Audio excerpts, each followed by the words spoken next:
মাসি ফিসি আর ওই লগে আদরের কুটুম। আর মেয়েরা আসলে মাসি ফিসির লগে বিয়ার পরে খুব কম দেখা হয়, কারণ নাই ওরা তারা খুবই কম হয়। আর আমার ভাগ্য বলা যে আমি বাবার বাড়ি থাকার কারণে আমার মাসি খুন ফিসি খুন সবার সাথে আমার বছরে একবার হইলেও দেখা হয়। তো হ্যালো এভরিওয়ান, কেতা খবর আপনারা ভালো আসুনি। আর ব্লগটা হইলে গিয়া বাকা 10-15 দিন আগে হইব আমার মাসি আর আইসলাম আমরা বাড়িতে।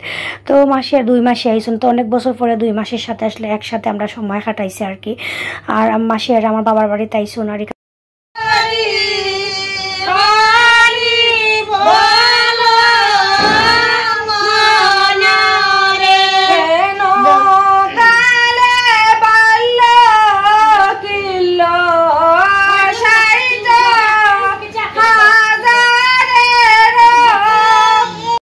আর যেহেতু শ্রাবণ মাস চলে, আর আমরা সিলেট বিভাগের শ্রাবণ মাস হয়েছে কি মনসা পূজার যে পদ্মপুরাণ পুঁথি বা মনসা মঙ্গল ওটা পাঠ করা হয়। আমার বাইয়ের বই হয়েছে পাঠ করে আমার মাসিয়ারা শুনতাছুন।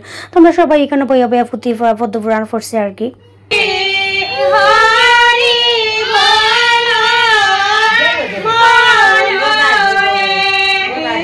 আর এদিকে আমার মেজো মাসি হয়েছে আমরা লাগে ফাটি সাপটা বানাইতেছুন। তো মাসি আর আইলে আসলে তারা অসর তখন না কিছু না কিছু করুন, বোনের বাড়ি আইলে পরে আর কি বোনের মায়া বুঝিয়ে আসো। তো এখন তো আমার বাইয়ের বউ আছে, বাইয়ের বউয়ে রান্না বান্না করে। আগে তো আমার মাছ লাখলাম, মাসি আর আইলে নিজে সপ্তাহ রান্না বান্না করিয়া কাম কাজ করিয়া খাই না আর কি।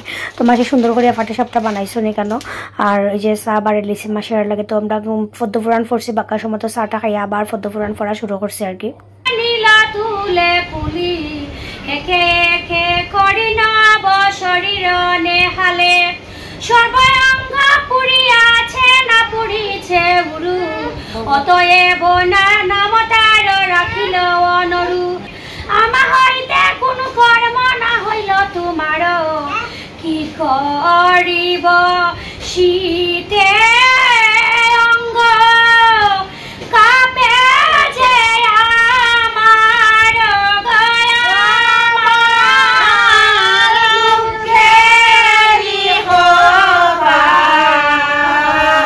আমি পদ্মপুরাণ পড়লাম। আর এদিকে আমার ভাইয়ের বউ হয়েছে গিয়া ইলিশ মাছের সরষে ইলিশ করছে আর কি। ভাইয়ের ইলিশ মাছ আনছে, মাসিয়ারা দেখে আইসুন। তো একদম নদীর টাটকা ইলিশ, আমরা এখানে পাহাড়পুর যে নদী ওটা পাওয়া যায় আর কি।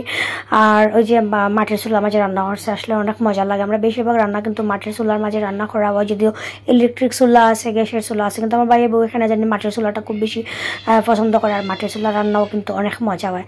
তো তারা পদ্মপুরাণ পাঠ করতেছে, আমি ভাবলাম ফাঁকে দেওয়া এটা আমি চুলার থেকে একটু নামাইয়া রাখি। আমার ভাইয়ের বউ রান্না করছে, অনেক মজা হয়েছিল। তো মাসিয়ারা সবাই মজা করিয়া খাইছিল। আর অনেকদিন পরে মাসিয়ারের সাথে আসলে অনেক বছর পরে একসাথে কাটাইছি। তো সবাই ভালো থাকবা, সুস্থ থাকবা। আজকে ব্লগটা কিলা লাগলো অবশ্যই কমেন্টে জানাইবা। টাটা সবাই রে।